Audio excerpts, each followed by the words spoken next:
जय श्रीमन नारायण। ए पर जे टिप्पणी हम करे जा रहल बा रामानुजदास श्रीमान गट्टू वेणुगोपाल स्वामी जी के द्वारा दिहल गयल बा।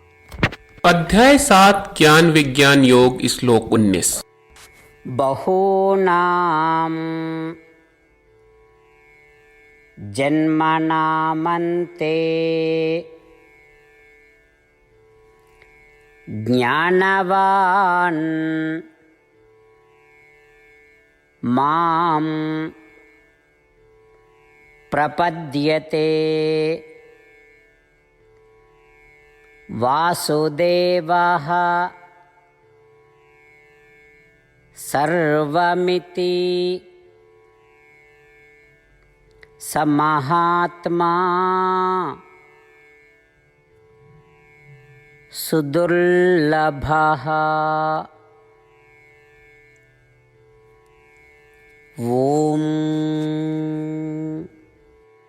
गीताचार्य श्री कृष्ण परमात्मा अर्जुन समेत हमनी सबके ज्ञान विज्ञान योग सिखा रहल बानी। परमात्मा कह रहल बाड़न कि अर्जुन, हमरा कौनो भक्त नहीं के मिलल जे कह सके कि हे कृष्ण, हे वासुदेव, तू हमरा खातिर सब कुछ हो। अर्जुन, हमरा कौनो भक्त नहीं के मिलल जे कहे कि हे कृष्ण, हे वासुदेव, हम तुहार हई। अर्जुन, हमरा कौनो भक्त नहीं के मिलल जे कहे कि हे कृष्ण, हे वासुदेव, हमरा जीवन के लक्ष्य रौरा के प्राप्त करे बा। अर्जुन, हमरा कौनो भक्त नहीं के मिलल जे कहे कि हे कृष्ण, हे वासुदेव, हमरा एहसास बा कि रौरा छोड़ के रौरा के पावे के कौनो दूसर साधन नहीं के। अर्जुन, हमरा कौनो भक्त नहीं के मिलल जे कहे कि हे कृष्ण, हे वासुदेव, हम तोहार के पूजत बानी, तोहरा के समर्पण करत बानी, रौरा हमरा खातिर सब कुछ हो। अर्जुन, का तुम्हार का मालूम बा कि कौन हमरे से कह सकेला कि तुम हमार सब कुछ हो। जेकरा लगे ऊ गुण आ पुण्य के खजाना बा जौन ऊ अपना पहले के हजारन जन्म में हासिल कैले बा, ओकरा ऊ शुभ गुण आ पुण्य के खजाना के प्रभाव से ही ऊ कह देई कि हे कृष्ण, तुम हमरा खातिर सब कुछ हो। आ ऊ खाली हमार पूजा करेला, आ ऊ महात्मा आ बड़ भक्त बन जाला। जैसे श्री कृष्ण परमात्मा अपना संतान के द्वारा देखभाल ना करे वाली महतारी नियर अपना संतान से प्रेम आ स्नेह खातिर तरस ले, ठीक औसे ही श्री कृष्ण परमात्मा महात्मा आ महान भक्त केहू के खातिर लालसा आ तड़प होला जे कह सके हे कृष्ण, तुम हमरा सब कुछ हो। ऐसे श्री कृष्ण परमात्मा के लालसा के तृप्त करे के प्रयास में अपना के तैयार करत आ अपना के मन में कहे की प्रेरणा देत, हे कृष्ण, तुम हमार सब कुछ हो। आई हमनी के श्री कृष्ण परमात्मा की ओर मुड़ल जाए और उनके शब्दन के जैसन बा वैसन ही दोहराई जा। बहूनां जन्मनामन्ते ज्ञानवान् मां प्रपद्यते वासुदेवः सर्वमिति स महात्मा सुदुर्लभः। श्रीमद् भगवत गीता का पूरा सार श्री कृष्ण परमात्मा ने अध्याय 18 के श्लोक 65 से 70 में 8 काम करे खातिर दिले बाड़े। श्री कृष्ण कहले, हम ओ लोगन से प्रेम करनी जो लोग इन 8 बातन के मान तारे। हम ओ भक्तन के हर तरह से रक्षा करब। श्री कृष्ण परमात्मा के द्वारा बोलल गईल संपूर्ण भगवत गीता सुनला के बाद अर्जुन कहले, करिष्ये वचनम त्वा, जेके मतलब बा, कृष्ण, मैं वही करब जौन आप कही। यही कारण बा श्री कृष्ण अर्जुन के हर तरह के सफलता आ विजय प्रदान करेले। आई परमात्मा के आपन व्रत देई कि हमनी के ये 8 गौ कर्म के पालन करी जा। ई वचन परमात्मा के देवे से बड़न कौनो पूजा तपस्या यज्ञ नहीं। हम 8 प्रण कहब जौन हमनी के करे के चाहिए। आप सब कृपया इन्हन के आपन दिमाग और दिल में सोची। श्री कृष्ण के आपन वचन देवे के ई तरीका में हमनी सबकी कल्पना करे के चाहिए कि श्री कृष्ण का चेहरा खुशी से चमकत बा और खुशी के एहसास करत बा। जय श्रीमन नारायण। यहाँ हमनी के 8 वादा बा।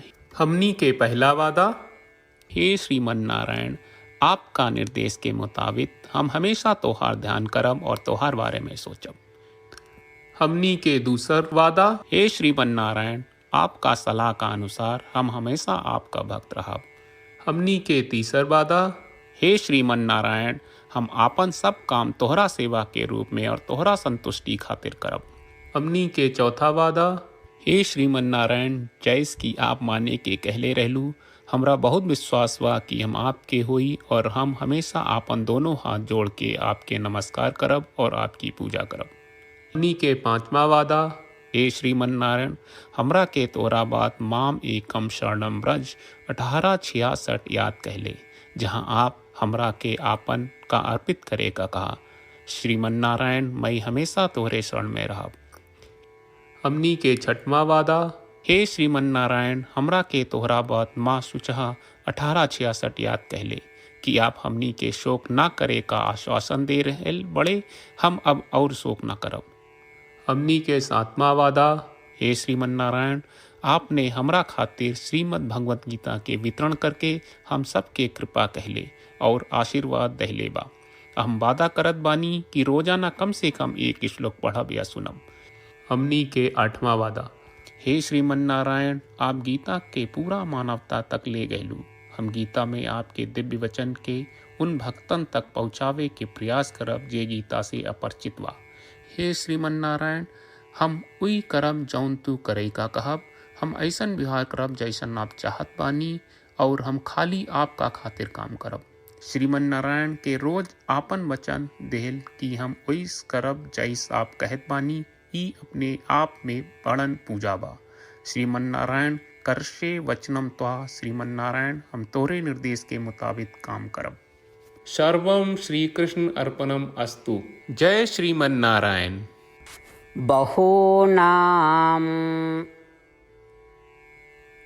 जन्मनामन्ते ज्ञानवान् मां प्रपद्यते। वासुदेवः सर्वमिति स महात्मा सुदुर्लभः। ओम बहूनां जन्मनामन्ते ज्ञानवान् मां प्रपद्यते। वासुदेवः सर्वमिति स महात्मा सुदुर्लभः। श्रीमन्नारायण, करिष्ये वचनं तव। सर्वं श्रीकृष्णार्पणमस्तु।